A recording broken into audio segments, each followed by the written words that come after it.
ಆತ್ಮೀಯ ಸ್ಪರ್ಧಾರ್ಥಿಗಳೇ, ತಮ್ಮೆಲ್ಲರಿಗೂ doctor VRS ಮಾಡುವ ಬೆಳಗಿನ ಶುಭೋದಯಗಳು. ಅಪ್ಲೈಡ್ ಕೆಮಿಸ್ಟ್ರಿಯನ್ನು ಮಾಡ್ತಾ ಇದ್ವಿ. ಅದರೊಳಗೆ ಕೆಮಿಕಲ್ಸ್ ಬಗ್ಗೆ ಈಗ ಆಲ್ರೆಡಿ ತಿಳ್ಕೊಂಡಿದ್ವಿ. ಕೆಲವು ಕೆಮಿಕಲ್ಸ್ಗಳನ್ನು ಅದನ್ನಾಗೆ ಕಂಟಿನ್ಯೂ ಮಾಡೋಣ. ಇನ್ನೊಂದು ಸ್ವಲ್ಪ ಏನು ಎಕ್ಸಾಮ್ ದೃಷ್ಟಿಯಿಂದ ಏನು ಇಂಪಾರ್ಟೆಂಟ್ ಇದೆಯೋ ಅವುಗಳನ್ನ ನೋಡೋಣ. ಕೃತಕ ಮಳೆ, ಆರ್ಟಿಫಿಷಿಯಲ್ ರೈನಿಂಗ್ ಅಂತ ಹೇಳ್ತೀವಿ ಇಂಗ್ಲೀಷಲ್ಲಿ. ಕ್ಲೌಡ್ ಸೀಡಿಂಗ್, ಮೋಡ ಬಿತ್ತನೆ ಅಂತಲೂ ಕರೀತಾರೆ. ಇದರಲ್ಲಿ ಬಳಸುವಂಥ ರಾಸಾಯನಿಕ ವಸ್ತು ಯಾವುದು ಅಂತ ಕೇಳ್ತಾನೆ ಅಂತ ಹೇಳಿದ್ವಿ. ಅದನ್ನು ಕಂಟಿನ್ಯೂ ಮಾಡಿ ಹೇಳ್ತೀನಿ. ಏನೇನು ಬಳಸ್ತೀವಿ ಅಂತಂದರೆ, ಮೋಡ ಬಿತ್ತನೆ, ಕೃತಕ ಮಳೆ ಎರಡೂ ಒಂದೇ. ಕ್ಲೌಡ್ ಸೀಡಿಂಗ್, ಆರ್ಟಿಫಿಷಿಯಲ್ ರೈನಿಂಗ್ ಇಂಗ್ಲೀಷಲ್ಲಿ ಎರಡೂ ಒಂದೇ. ಏನೇನು ಬಳಸ್ತಾರೆ ಅಂದರೆ, ಸಿಲ್ವರ್ ಅಯೋಡೈಡ್ನ ಬಳಸ್ತೀವಿ, ಸಿಲ್ವರ್ ಬ್ರೋಮೈಡ್ ಬಳಸ್ತೀವಿ, ಸಿಲ್ವರ್ ನೈಟ್ರೇಟ್ ಬಳಸ್ತೀವಿ.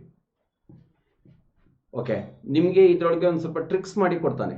ಉದಾಹರಣೆಗೆ ಹೈದರಾಬಾದ್ ಕರ್ನಾಟಕ PSI ಕ್ವಶನ್ಸ್ ಬಂದಿದೆ, ಇಲ್ಲ KS ಅಲ್ಲಿ ಕ್ವಶನ್ಸ್ ಬಂದಿದೆ. ಕೃತಕ ಮಳೆಯಲ್ಲಿ ಬಳಸುವ ರಾಸಾಯನಿಕ ವಸ್ತು ಯಾವುದು ಅಂತ ಈ ಮೂರು ಆಪ್ಷನ್ಸನ್ನು ಕೊಟ್ಟು, ಸಿಲ್ವರ್ ಅಯೋಡೈಡು, ಸಿಲ್ವರ್ ಬ್ರೋಮೈಡು, ಸಿಲ್ವರ್ ನೈಟ್ರೇಟ್ ಕೊಟ್ಟು ಮೇಲಿನ ಎಲ್ಲವೂ ಅಂತ ಕೊಟ್ಟರೆ ಮೇಲಿನ ಎಲ್ಲವೂ ಅನ್ನೋದು ಕರೆಕ್ಟ್ ಆನ್ಸರ್. ಸಿಲ್ವರ್ ಅಯೋಡೈಡ್ ಒಂದು ಕೊಟ್ಟು ಇನ್ನು ಮೂರೇ ಬೇರೆ ಕಾಂಪೌಂಡ್ಗಳನ್ನು ಕೊಟ್ಟಿದ್ರೆ ಸಿಲ್ವರ್ ಅಯೋಡೈಡ್ ಅನ್ನೋದು ಕರೆಕ್ಟು. ಸಿಲ್ವರ್ ಬ್ರೋಮೈಡ್ ಅನ್ನೋದು ಒಂದು ಕೊಟ್ಟು ಇನ್ನು ಮೂರು ಬೇರೆ ಇದ್ರೆ silver bromide correct. Silver nitrate ಅನ್ನೋದನ್ನು ಕೊಟ್ಟು ಇನ್ನು ಮೂರು ಬೇರೆ ಕೊಟ್ಟಿದ್ರೆ ಸಿಲ್ವರ್ ನೈಟ್ರೇಟ್ ಕರೆಕ್ಟು. ಮೂರು ಇದ್ದಾಗ ಸಿಲ್ವರ್ ಅಯೋಡೈಡ್ನೇ ಯಾಕೆ ಬರೀಬೇಕು ಅಂತಂದರೆ, ಇಂಡಿಯಾದಲ್ಲಿ ಕಾಸ್ಟ್ ಎಫೆಕ್ಟನ್ನು ಕ್ಯಾಲ್ಕುಲೇಟ್ ಮಾಡ್ತೀವಿ. ಕಡಿಮೆ ಖರ್ಚಲ್ಲಿ ಹೆಚ್ಚಿಗೆ ಕೆಲಸ ಆಗಬೇಕು, ಅಷ್ಟರೊಳಗೆ ಆಗೋದು ಯಾವುದು ಅಂದರೆ ಸಿಲ್ವರ್ ಅಯೋಡೈಡ್. ಅದಕ್ಕೋಸ್ಕರ ಅದನ್ನು ಬರೀಬೇಕಾಗುತ್ತೆ. ಇದನ್ನು ಬಿಟ್ಟು ಮೋಡ ಬಿತ್ತನೆ, ಆರ್ಟಿಫಿಷಿಯಲ್ ರೈನಿಂಗ್ ಬಿಟ್ಟು ಇದ್ರ ಮೇಲೆ ಇನ್ನೊಂದು ಎರಡು ಮೂರು ಕ್ವಶನ್ಸನ್ನು ರೈಸ್ ಮಾಡ್ತಾನೆ. ಸಿಲ್ವರ್ ಅಯೋಡೈಡ್ನೇ ಎಲ್ಲಿ ಬಳಸ್ತಾರೆ ಅಂತ ಕೇಳ್ತಾನೆ. ಮೋಡಗಳನ್ನು ಚದುರಿಸೋದಕ್ಕೆ ಬಳಸ್ತೀವಿ, ಸ್ಕ್ಯಾಟ್ರಿಂಗ್ ಆಫ್ ಕ್ಲೌಡ್ಸ್ ಅಂತ ಕರಿತೀವಿ. ನಾನು ಈಗಾಗಲೇ ಹೇಳಿದೆ, ಚೈನಾದಲ್ಲಿ ಏಷ್ಯನ್ ಕ್ರೀಡಾಕೂಟ ನಡೆಯೋದಕ್ಕೆ ಮೊದಲು ಎಲ್ಲ ಕೋಟ್ಯಾಂತರ ರೂಪಾಯಿ ಖರ್ಚು ಮಾಡಿದ್ರು. ಇನ್ನೇನು ಮಳೆ ಬರುತ್ತೆ ಅನ್ನುವಂಥ ಸನ್ನಿವೇಶ ಇತ್ತು. 6 ಹೆಲಿಕಾಪ್ಟರ್ಗಳಲ್ಲಿ ಸಿಲ್ವರ್ ಅಯೋಡೈಡ್ನ ಎನ್ವೈರನ್ಮೆಂಟಲ್ ಬ್ಲಾಸ್ಟ್ ಮಾಡಿದ್ರು. ಮೋಡಗಳು ಚದುರೋಗ್ಬಿಟ್ಟು ಮಳೆ ಇಲ್ಲಿ ಬರೋ ಬದಲು ಬೇರೆ ಕಡೆ ಬರೋ ಥರ ಆಯಿತು. ಇದನ್ನು ಮಾಡೋದು ತಪ್ಪಿಗೆ ಅವರಿಗೆ ನೆಕ್ಸ್ಟ್ 3 years ಕಂಟಿನ್ಯೂಸ್ ಆಗಿ ಅಲ್ಲಿ ಮಳೆ ಹೋಯ್ತಿಲ್ಲ. ಸಿಲ್ವರ್ ಬ್ರೋಮೈಡ್ ಇದನ್ನು ಎಲ್ಲಿ ಬಳಸ್ತಾರೆ ಅಂದರೆ, ಎಕ್ಸ್ರೇಸ್ ಅಂತ ಫೋಟೋಗ್ರಾಫಿಕ್ ಫಿಲಮ್ ರೋಲ್ಗಳಲ್ಲಿ ಬಳಸ್ತಾರೆ. ಮೊದಲಿಗೆಲ್ಲ ಬರ್ತಾ ಇತ್ತು ಕೊಡಾಕೋ, ಎಕ್ಸ್ರೇ ಸೀಟ್ಗಳು, ಇದೆಲ್ಲ ಎಕ್ಸ್ರೇ ಸೀಟ್ ಇವತ್ತಿಗೂ ಇದೆ. ಡಿಜಿಟಲ್ ಬಂದಿರೋದ್ರಿಂದ ಫೋಟೋ ಫಿಲ್ಮ್ ರೋಲ್ಗಳಿಲ್ಲ. ಆ ಫೋಟೋ ಫಿಲ್ಮ್ ರೋಲ್ಗಳನ್ನು ಮಾಡೋದಕ್ಕೆ ಸಿಲ್ವರ್ ಬ್ರೋಮೈಡನ್ನು ಬಳಸ್ತಾರೆ. ಇದು ಕೂಡ ಕ್ವಶನ್ಸ್ ಆಗಿದೆ. ಫೋಟೋ ಫಿಲ್ಮ್ ರೋಲಲ್ಲಿ ಬಳಸುವ ರಾಸಾಯನಿಕ ವಸ್ತು ಯಾವುದು ಅಂತ ಕೇಳಿದ್ದಾನೆ. ಇದನ್ನು PSIಗೆ ಕೇಳಿದ್ದಾನೆ. ಇಲ್ಲೊಂದು ಸ್ವಲ್ಪ ಕರೆಕ್ಷನ್ಸ್ ಜಾಸ್ತಿದ್ದು. ಇದನ್ನು ಚುನಾವಣಾ ಶಾಯಿನಲ್ಲಿ ಬಳಸ್ತೀವಿ. ಸಿಲ್ವರ್ ನೈಟ್ರೇಟ್ ಎಲೆಕ್ಷನ್ ಇಂಕ್ ಚುನಾವಣಾ ಶಾಯಿನಲ್ಲಿ ಬಳಸ್ತೀವಿ.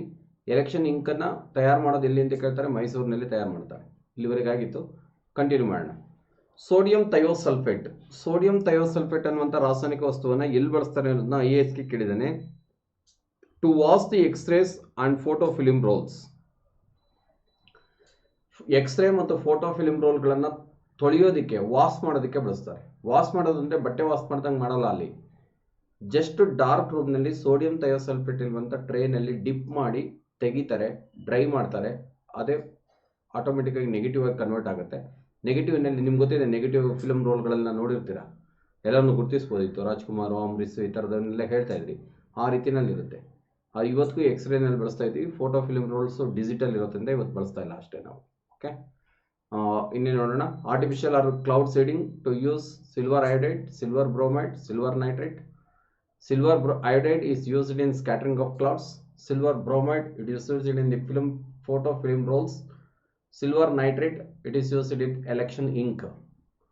Next, sodium thiosulfate to use the wash the X-rays and photo film rolls. X-ray ಮತ್ತು ಫೋಟೋ ಫಿಲ್ಮ್ ರೋಲ್ಗಳನ್ನು ತೊಳೆಯೋದಕ್ಕೆ ಬಳಸ್ತಾರೆ. ರಂಜಕ ಫಾಸ್ಫರಸ್ ಬಗ್ಗೆ ಒಂದು ಸ್ವಲ್ಪ ತಿಳ್ಕೊಳ್ಳೋಣ. ಇದ್ರ ಮೇಲೂ ಕೂಡ ಕ್ವಶನ್ಸ್ ಇವೆ. ರಂಜಕವನ್ನು ಏಂತಲ್ಲಿ ಸಂಗ್ರಹಿಸ್ತಾರೆ ಅಂತ PCಗೆ ಒಂದು ಕ್ವಶನ್ಸ್ ಕೇಳಿದ್ದಾನೆ. ಫಾಸ್ಫರಸ್ ಪ್ರಿಸರ್ವ್ಡ್ ಇನ್ ವಾಟರ್, ನೀರಿನಲ್ಲಿ ಸಂಗ್ರಹಿಸ್ತಾರೆ. ನಿಮಗೆ ಮೊದಲನೇ ಆಪ್ಷನ್ಸ್ ಸೀಮೆ ಎಣ್ಣೆ ಅಂತ ಕೊಟ್ಟಿರ್ತಾನೆ, ಟಿಕ್ ಮಾಡಿಬಿಡ್ತೀರಾ. ಸೀಮೆ ಎಣ್ಣೆ, ಸೋಡಿಯಂ ಮತ್ತು ಪೊಟ್ಯಾಷಿಯಂ ಮುಂದೆ ಬರುತ್ತೆ, ಹೇಳ್ತೀನಿ ನಾನು. ರಂಜಕವನ್ನು ನೀರಿನಲ್ಲಿ ಸಂಗ್ರಹಿಸ್ತಾರೆ. ಕಾರಣ ಏನು ಅಂದರೆ, ವಾತಾವರಣದಲ್ಲಿರುವಂಥ ಆಮ್ಲಜನಕದೊಂದಿಗೆ ಹತ್ಕೊಂಡು ಉರಿದೋಗ್ಬಿಡುತ್ತೆ. ಈ ಹತ್ಕೊಂಡು ಉರಿದೋಗೋದಕ್ಕೆ ಫಾಸ್ಫೋರಸೆನ್ಸ್ ಅಂತ ಕರೀತಾರೆ ಇಂಗ್ಲೀಷಲ್ಲಿ. ಕನ್ನಡದೊಳಗೆ ಸ್ಫುರದೀಪ್ತಿ ಅಂತ ಕರಿತೀವಿ. IAS ಒಂದು ಕ್ವಶನ್ಸ್ ಕೇಳಿದ್ದಾನೆ. ನಾವು ಸತ್ತ ನಂತರ ನಮ್ಮನ್ನ ಸ್ಮಶಾನದಲ್ಲಿ ಹಾಕಿರ್ತಾರೆ. ಮೂಳೆ ಬಲ್ಲಿ ಫಾಸ್ಫರಸ್ ಇರುತ್ತೆ, ಅದು ಎಕ್ಸ್ಪೋಸ್ ಆಗಿ ಹತ್ಕೊಂಡು ಉರಿದೋಗ್ಬಿಡುತ್ತೆ. ರಾತ್ರಿ ಟೈಮ್ನಲ್ಲಿ ಎಲ್ಲ ಕಡೆನೂ ಕತ್ಲಿದ್ದು, ಅಲ್ಲಿ ಮಾತ್ರ ಬೆಳಕಿರುತ್ತೆ. ಇದನ್ನೇ ಹಳ್ಳಿಗಳಲ್ಲಿ ಕೊಳ್ಳಿದೇವ ಅಂತ ಅಂದ್ಕೊಳ್ತಾರೆ. ಈ ಕ್ರಿಯೆಗೆ ಫಾಸ್ಫೋರಸೆನ್ಸ್ ಅಥವಾ ಸ್ಫುರದೀಪ್ತಿ ಅಂತ ಕರೀತಾರೆ. ಓಕೆ, ರಂಜಕ ನೀರಿನಲ್ಲಿ ಸಂಗ್ರಹಿಸ್ತಾರೆ. ರಂಜಕ ಗಾಳಿಯಲ್ಲಿ ಉರಿಯೋದಕ್ಕೆ ಸ್ಫುರದೀಪ್ತಿ ಅಂತ ಕರೀತಾರೆ. ಇಂಗ್ಲೀಷಲ್ಲಿ ಫಾಸ್ಫೋರಸನ್ಸ್ ಅಂತ ಕರಿತೀವಿ, ಗೊತ್ತಿರಬೇಕು. ಎರಡೇ ರೀತಿ ರಂಜಕ ಇದೆ. ರಂಜಕ ಬಹುರೂಪತೆಯನ್ನು ಪ್ರದರ್ಶಿಸುವಂಥದ್ದು. ಬಹುರೂಪತೆ ಅಂದರೆ ರಾಸಾಯನಿಕ ಗುಣ ಒಂದೇ ಇದ್ದು ಭೌತಿಕ ಸ್ಥಿತಿ ಭಿನ್ನವಾಗಿದ್ದರೆ ಅದನ್ನ ಬಹುರೂಪತೆ ಅಂತ ಕರಿತೀವಿ.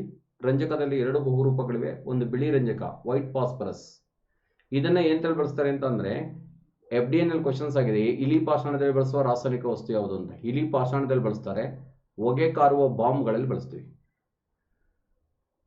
ರ್ಯಾಟ್ ಪಾಯ್ಸನ್ ಅಲ್ಲಿ ಬಳಸ್ತೀವಿ. ಸ್ಮೋಕಿಂಗ್ ಬಾಂಬ್ ಅಂತ ಕರೀತಾರೆ. ಸ್ಮೋಕಿಂಗ್ ಬಾಂಬ್ ಅಂತಂದ್ರೆ ನೀವು ಫಿಲಮ್ ಎಲ್ಲ ನೋಡಿರ್ತಾರೆ, ದಟ್ಟವಾದಂಥ ಹೊಗೆ ಕ್ರಿಯೇಟ್ ಆಗ್ಬಿಡುತ್ತೆ. ಹೀರೋ ಹತ್ರ ಇರುವಂಥ ಸೂಟ್ ಕೇಸನ್ನು ತೆಗೆದುಕೊಂಡು ವಿಲನ್ ಇನ್ನೊಂದು ಅದೇ ಥರ ಸೂಟ್ ಕೇಸ್ ಇಡೋದು, ಈ ಥರದ್ದೆಲ್ಲ ಕ್ರಿಯೆಗಳನ್ನು ಮಾಡ್ಬೇಕಾದ್ರೆ ಮಾಡಿರ್ತಾರೆ. ಆ ಡೆನ್ಸ್ ಸ್ಮೋಕನ್ನು ಕ್ರಿಯೇಟ್ ಮಾಡೋದಕ್ಕೆ ಈ ಫಾಸ್ಫರಸ್ನ ಬಳಸ್ತಾರೆ, ಹೊಗೆ ಕಾರುವ ಬಾಂಬ್.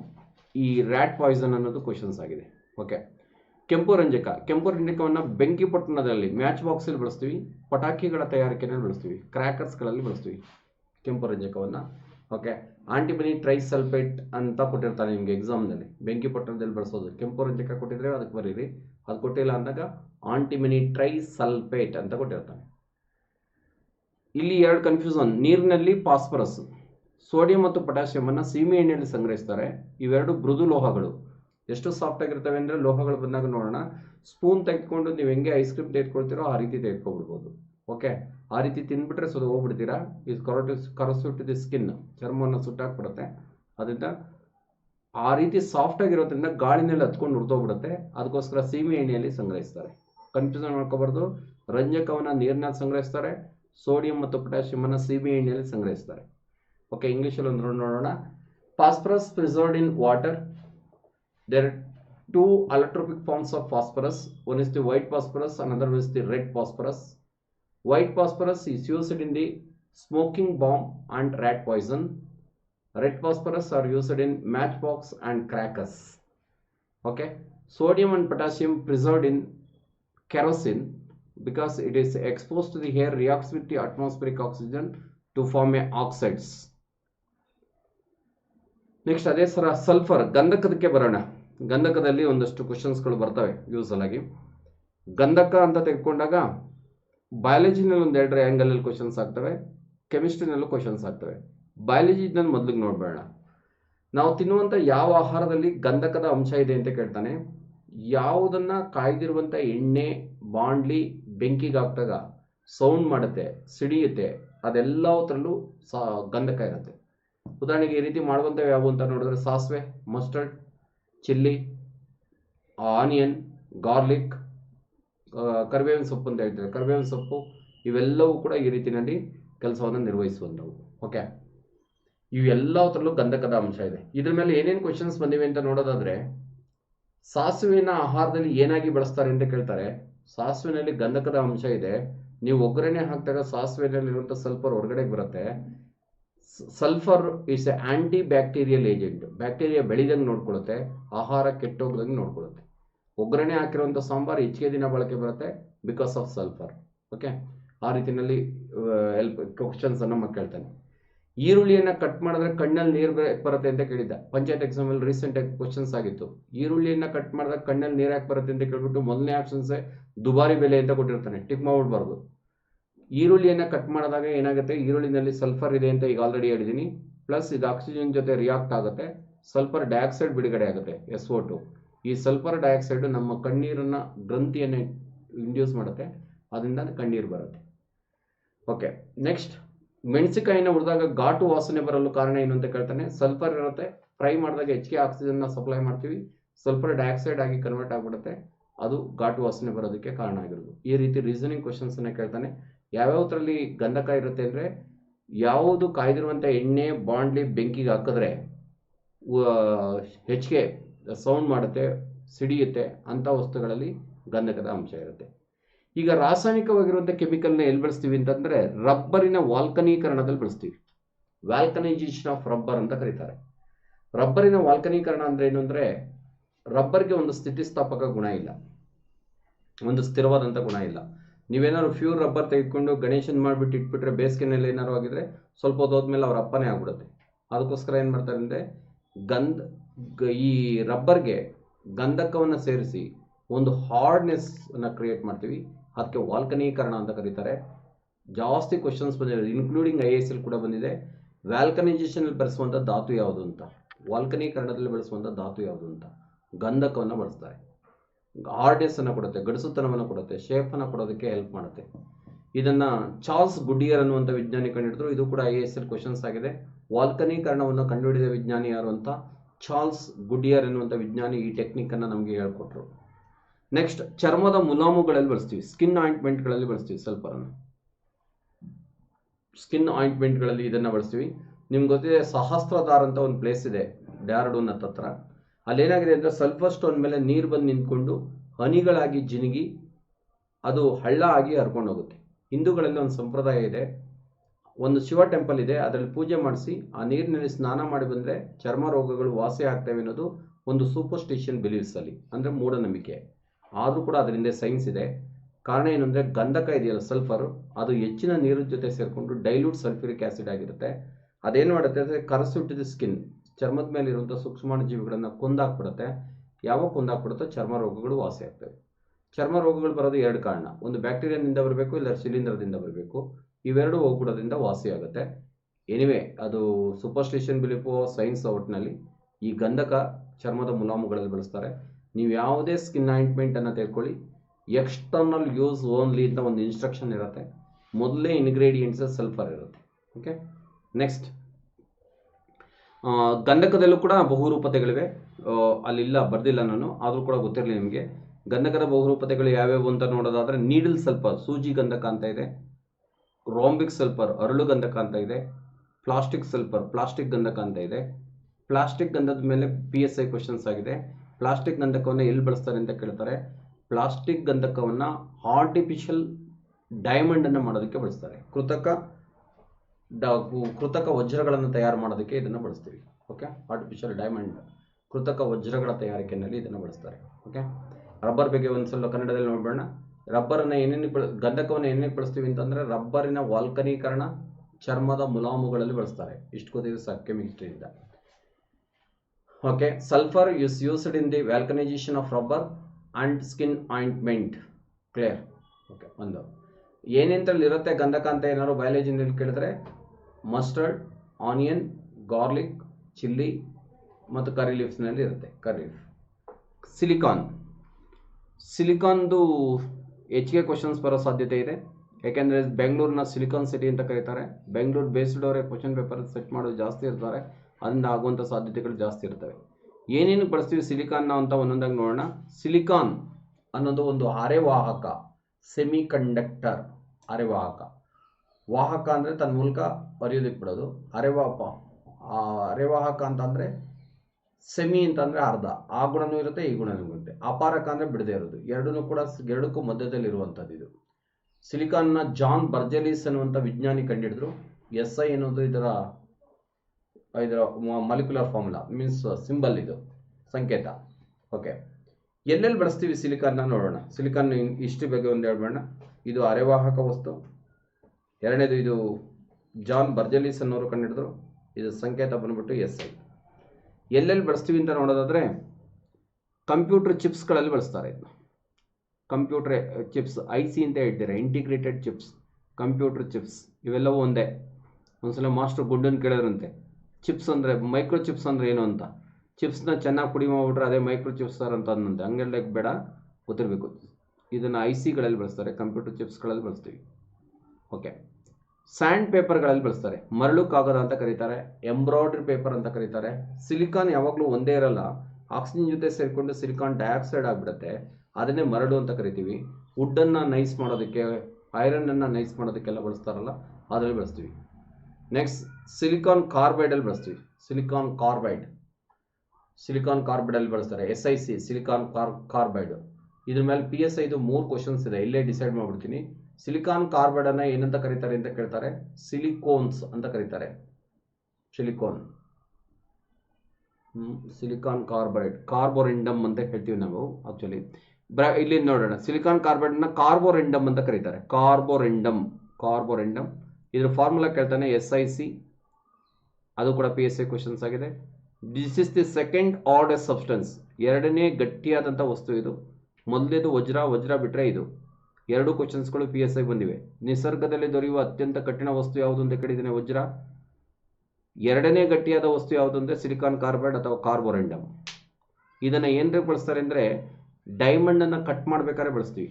ಡೈಮಂಡ್ ಗಟ್ಟಿ ಇರೋದು, ಅಷ್ಟೇ ಗಟ್ಟಿ ಇರುವಂಥ ವಸ್ತುವಿನಿಂದ ಕಟ್ ಮಾಡಬೇಕಾಗುತ್ತೆ, ಅದಕ್ಕೋಸ್ಕರ ಇದನ್ನು ಬಳಸ್ತಾರೆ. ಓಕೆ, ತುಂಬ ಹಿಂದೆ ಋಷಿಮುನಿಗಳು ತಪಸ್ಸು ಕೂತ್ಕೊಂಡ್ರೆ ದೇವರು ಪ್ರತ್ಯಕ್ಷ ಆದ ತಕ್ಷಣ ಅವ್ರು ಕೇಳ್ತಾ ಇದ್ದಿದ್ದು ವಜ್ರಕಾಯ ದೇಹವನ್ನು ಕೊಡುವಂತ, ವಜ್ರದಷ್ಟು ಗಟ್ಟಿಯಾಗಿರೋ ದೇಹವನ್ನು ಕೊಡುವಂತ, ಅದಕ್ಕೆ ವಜ್ರ ಗಟ್ಟಿಯಾಗಿದೆ ಅಂತ ಹೇಳುದು. IAS ಅಲ್ಲಿ ಕೂಡ ಕ್ವಶನ್ಸ್ ಕೇಳಿದಾನೆ, ಈ ಕೆಳಗಿನ ಯಾವ ಸಂಯುಕ್ತ ವಸ್ತು ವಜ್ರದ ಸಾಮ್ಯತೆಯನ್ನು ಹೊಂದಿದೆ ಅಂತ, ಸಿಮಿಲಾರಿಟಿ ಟು ಡೈಮಂಡ್ ಅಂತ. ಸಿಲಿಕಾನ್ ಕಾರ್ಬೈಡ್ ಅಥವಾ ಕಾರ್ಬೋರೆಂಡಮ್ ಅಂತ ಇರುತ್ತೆ. ಓಕೆ, ಸಿಲಿಕಾನ್ ಕಾರ್ಬೈಡ್ ಬಗ್ಗೆ ಇಷ್ಟು ಗೊತ್ತಿರಬೇಕು. ಈಗ ಹೇಳಿರೋಷ್ಟೊಳಗೆ 3 ಕ್ವಶನ್ಸು PSI ನಲ್ಲಿ ಇದ್ರ ಮೇಲೆ ಕವರ್ ಆಗಿದೆ. ಸಿಲಿಕೋನ್ಸ್ಗಳಲ್ಲಿ ಬಳಸ್ತಾರೆ, ಎಲೆಕ್ಟ್ರಾನಿಕ್ ಗುಡ್ಸ್ಗಳಲ್ಲಿ ಎಲೆಕ್ಟ್ರಿಕ್ ಶಾಕ್ಗಳು ಆಗದೇ ಇರೋ ರೀತಿಯಲ್ಲಿ ಸಿಲಿಕೋನ್ಗಳನ್ನು ಮಾಡೋದಕ್ಕೆ ಬಳಸ್ತಾರೆ. ಇದೊಂದು ಸ್ವಲ್ಪ ವ್ಯತ್ಯಾಸ ಆಗಿದೆ ಇದರೊಳಗೆ ಕನ್ನಡ ವರ್ಷನ್ನಲ್ಲಿ. LED-ನಲ್ಲಿ ಬಳಸ್ತೀವಿ, ಲೈಟ್ ಎಮಿಟಿಂಗ್ ಡಯೋಡ್. LED ಯಾಕೆ ಡ್ಯೂರಬಿಲಿಟಿ ಜಾಸ್ತಿ ದಿನ ಬರುತ್ತೆ ಅಂದರೆ ಸಿಲಿಕಾನ್ ಇರೋದ್ರಿಂದ ಜಾಸ್ತಿ ದಿನ ಬಾಳಿಕೆ ಬರೋದು. ಓಕೆ, ಸೌರಕೋಶಗಳಲ್ಲಿ ಬಳಸ್ತಾರೆ, ಸೋಲಾರ್ ಸೆಲ್ಲಲ್ಲಿ ಬಳಸ್ತೀವಿ ಸೌರಕೋಶಗಳಲ್ಲಿ. ಇದ್ರ ಮೇಲಂತೂ ತುಂಬ ಕ್ವಶನ್ಸ್ ಇವೆ ಬಿಡಿ. ಸೌರಕೋಶದಲ್ಲಿ ಬಳಸುವ ಧಾತು ಯಾವುದು ಅಂತ ಕೇಳ್ತಾನೆ, ಸಿಲಿಕಾನ್ನ ಬಳಸ್ತಾರೆ. ಯಾಕೆ ಸಿಲಿಕಾನ್ನೇ ಬಳಸ್ತಾರೆ ಅಂತ ಕೇಳ್ತಾರೆ, ಇದೊಂದು ಅರೆವಾಹಕ, ಅದರಿಂದ ಬಳಸ್ತಾರೆ. ಮೊನ್ನೆ IAS ಅಲ್ಲಿ ಕೇಳಿದ್ದಾರೆ, ಈ ಕೆಳಗಿನ ಯಾವ ವಿದ್ಯುತ್ತನ್ನು ತಯಾರು ಮಾಡಲು ಟರ್ಬೈನರ ಅವಶ್ಯಕತೆ ಇಲ್ಲ ಅಂತ. ನೋಡಿ, ಜಲವಿದ್ಯುತ್ ತಯಾರು ಮಾಡ್ಬೇಕಾದ್ರೆ ಫ್ಯಾನ್ ಮಾಡುತ್ತೆ, ಟರ್ಬೈನ್ಗಳು ಸುತ್ತವೆ, ಎಲೆಕ್ಟ್ರಿಸಿಟಿ ತಯಾರು ಮಾಡ್ತೀವಿ. ಅದೇ ಥರ ಎಲ್ಲವಕ್ಕೂ ಟರ್ಬೈನರ್ ಬೇಕು. ಸೋಲಾರ್ ಎನರ್ಜಿ ಒಂದಕ್ಕೆ ಮಾತ್ರ ಟರ್ಬೈನರ್ ಬೇಕಾಗಿಲ್ಲ. ಸೋಲಾರ್ ಎಲೆಕ್ಟ್ರಿಸಿಟಿಯನ್ನು ತಯಾರು ಮಾಡಬೇಕಾದ್ರೆ ಟರ್ಬೈನರ್ನ ಅವಶ್ಯಕತೆ ಇರೋದಿಲ್ಲ, ಅದು ಗೊತ್ತಿರಲಿ. ನೆಕ್ಸ್ಟ್, ಸೊ ಯಾವ ತತ್ವದ ಮೇಲೆ ಇದು ಎಲೆಕ್ಟ್ರಿಸಿಟಿಯನ್ನು ಪ್ರೊಡ್ಯೂಸ್ ಮಾಡುತ್ತೆ ಅಂತ ಕೇಳ್ತಾನೆ, photo voltaic effect. Photo voltaic ಪರಿಣಾಮದ ಮೇಲೆ ಇದು ಕೆಲಸವನ್ನು ನಿರ್ವಹಿಸುತ್ತೆ. ಸೌರಕೋಶ ಯಾವ ತತ್ವದ ಮೇಲೆ ಕೆಲಸ ಮಾಡುತ್ತೆ ಅಂತ ಕೇಳಿದ್ರೆ photo voltaic effect. Okay, next, ಸಿಲಿಕಾನ್ನ ಇನ್ನೆಲ್ಲಿ ಬಳಸ್ತೀವಿ ಅಂತ ನೋಡಿದ್ರೆ ಗಾಜು ತಯಾರಿಕೆಯಲ್ಲಿ ಬಳಸ್ತಾರೆ. ರಾ ಮೆಟೀರಿಯಲ್ ಆಗಿ ಸ್ಯಾಂಡ್, ಮರಳು ಅಂತ ತಿಳ್ಕೊಳ್ಳಿ ಅಷ್ಟೇ, ಮರಳು.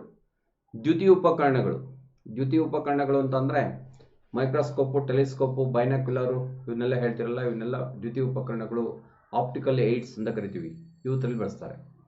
ಮಸೂರಗಳ ತಯಾರಿಕೆಯಲ್ಲಿ ಬಳಸ್ತಾರೆ, ಪೀನ ಮಸೂರ, ನಿಮ್ನ ಮಸೂರ, ಈ ಥರ ಮಸೂರಗಳ ತಯಾರಿಕೆಯಲ್ಲಿ ಬಳಸ್ತೀವಿ. ನೆಕ್ಸ್ಟ್, ನೀರಿನ ಶುದ್ಧೀಕರಣದಲ್ಲಿ ಬಳಸ್ತೀವಿ. ಓಕೆ, ಸೋಡಿಯಂ ಅಲ್ಯೂಮಿನಿಯಂ ಸಿಲಿಕೇಟ್ ಅನ್ನುವಂಥ ಒಂದು ಸಂಯುಕ್ತ ವಸ್ತುವನ್ನು ನೀರಿನ ಶುದ್ಧೀಕರಣದಲ್ಲಿ ಬಳಸ್ತಾರೆ. ಸಿಲಿಕಾನ್ ಕಂಟೆಂಟ್ ಇರುತ್ತೆ ಅದರೊಳಗೆ. ಕ್ಯಾಲಿಕೋ ಬೈಂಡಿಂಗ್ ಅಲ್ಲಿ ಬಳಸ್ತೀವಿ. ಕ್ಯಾಲಿಕೋ ಬೈಂಡಿಂಗ್ ಅಂದ್ರೆ ಏನು ಅಂದರೆ, ನಿಮ್ಮ ಮನೆಗಳಲ್ಲಿ ರಾಮಾಯಣ ಮಹಾಭಾರತ ಬುಕ್ಗಳಿದ್ರೆ 2 ಗಟ್ಟಿಯಾದಂಥ ರಟ್ಟುಗಳಿರ್ತವೆ, ಹಿಂದೆ ಒಂದು ಬಟ್ಟೆಯಿಂದ ಮಾಡಿರ್ತಾರೆ. ಆ ಬಟ್ಟೆಗೆ ನೈಸಾದಂಥ ಮರಳಿನಲ್ಲಿ ಡಿಪ್ ಮಾಡಿರ್ತಾರೆ, ಅದನ್ನ ಮುಟ್ಟಿದ್ರೆ ಮರಳು ಥರ ಇರುತ್ತೆ. ಅದು ಗೆದ್ದಲು ಹಿಡಿಯೋದಕ್ಕೆ ಸಹಾಯ ಮಾಡೋದಿಲ್ಲ, ಜಿರ್ಲೆಗಳು ತಿನ್ನೋದಿಲ್ಲ, ಹೆಚ್ಚಿಗೆ ದಿನ ಡ್ಯೂರೇಬಲ್ ಇರೋದಕ್ಕೆ ಹೆಲ್ಪ್ ಮಾಡುತ್ತೆ. ನೀವೇನಾದ್ರು ಮಾಸ್ಟರ್ ಡಿಗ್ರಿ ಅದಕ್ಕೆ ಹೋದರೆ ಡಾಕ್ಟರೇಟ್ ಇವೆಲ್ಲ ಮಾಡ್ಬೇಕಾದ್ರೆ ಥೀಸಿಸನ್ನು ಬರಿಬೇಕಾಗುತ್ತೆ. ಕ್ಯಾಲಿಕೋ ಬೈಂಡಿಂಗ್ ಮಾಡಿಸ್ಕೊಬನ್ನಿ ಅಂತ ಹೇಳ್ತಾರಲ್ಲಿ. ಕ್ಯಾಲಿಕೋ ಬೈಂಡಿಂಗ್ ಅಂದರೆ ಹೆಚ್ಚಿಗೆ ದಿನ ಡ್ಯೂರಬಿಲಿಟಿ ಇರುತ್ತೆ ಅಂತ. ಓಕೆ, ನೆಕ್ಸ್ಟ್, ಕೃತಕ ಮೂತ್ರಜನಕಾಂಗಗಳ ತಯಾರಿಕೆಯಲ್ಲಿ ಬಳಸ್ತಾರೆ. ಕೃತಕ ಮೂತ್ರಜನಕಾಂಗದಲ್ಲಿ ಬಳಸುವ ರಾಸಾಯನಿಕ ವಸ್ತು ಯಾವುದು ಅಂತ IASಗೆ ಕೇಳಿದ್ದಾನೆ, ಸಿಲಿಕಾನನ್ನು ಬಳಸ್ತಾರೆ. ಓಕೆ, ಸಿಲಿಕಾನ್ ಉಪಯೋಗ ತುಂಬ ಜಾಸ್ತಿ ಇರೋದ್ರಿಂದ ವೆರಿ ಇಂಪಾರ್ಟೆಂಟು. ಏನು ಕೇಳ್ತಾನೆ ಅದು ಮಾತ್ರ ನೋಡ್ಕೊಂಬೋಣ. ಸಿಲಿಕಾನ್ ಅನ್ನೋದು ಒಂದು ಅರೆವಾಹಕ, ಇದ್ರ ಸಂಕೇತ ಬಂದ್ಬಿಟ್ಟು SI. ಇದನ್ನು ಕಂಡುಹಿಡಿದವರು ಜಾನ್ ಬರ್ಜಲೀಸ್ ಅನ್ನುವಂಥ ವಿಜ್ಞಾನಿ. ಓಕೆ, ಸಿಲಿಕಾನ್ ಎಲ್ಲೆಲ್ಲಿ ಬಳಸ್ತೀವಿ ಅಂತ ನೋಡಿದ್ರೆ ಕಂಪ್ಯೂಟರ್ ಚಿಪ್ಸ್ ಅಂದರೆ IC, ಇಂಟಿಗ್ರೇಟೆಡ್ ಚಿಪ್ಸ್ ಅಂತಲೂ, ಸ್ಟ್ಯಾಂಡ್ ಪೇಪರ್, ಮರಳು ಕಾಗದದಲ್ಲಿ ಬಳಸ್ತಾರೆ.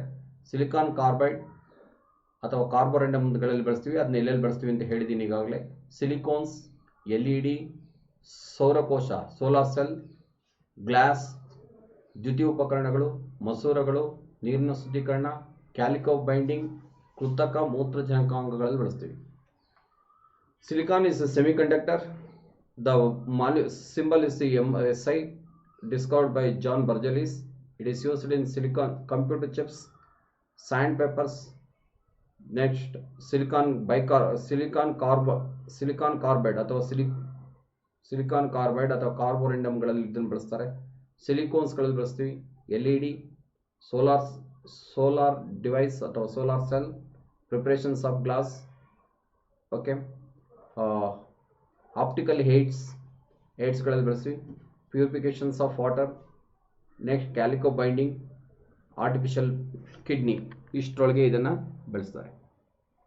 ನೆಕ್ಸ್ಟ್, ಅಗ್ನಿಶಾಮಕ ದಳದಲ್ಲಿ ಬಳಸುವ 2 ರಾಸಾಯನಿಕ ವಸ್ತುಗಳು ಯಾವುವು ಅಂತ ಕೇಳ್ತಾನೆ. ಇದು ಇಂಡಸ್ಟ್ರಿಯಲ್ PSIನಲ್ಲಿ ಕ್ವಶನ್ಸ್ ಆಗಿದೆ, ಎಕ್ಸೈಸ್ ಇನ್ಸ್ಪೆಕ್ಟರ್ನಲ್ಲಿ ಕ್ವಶನ್ಸ್ ಆಗಿದೆ.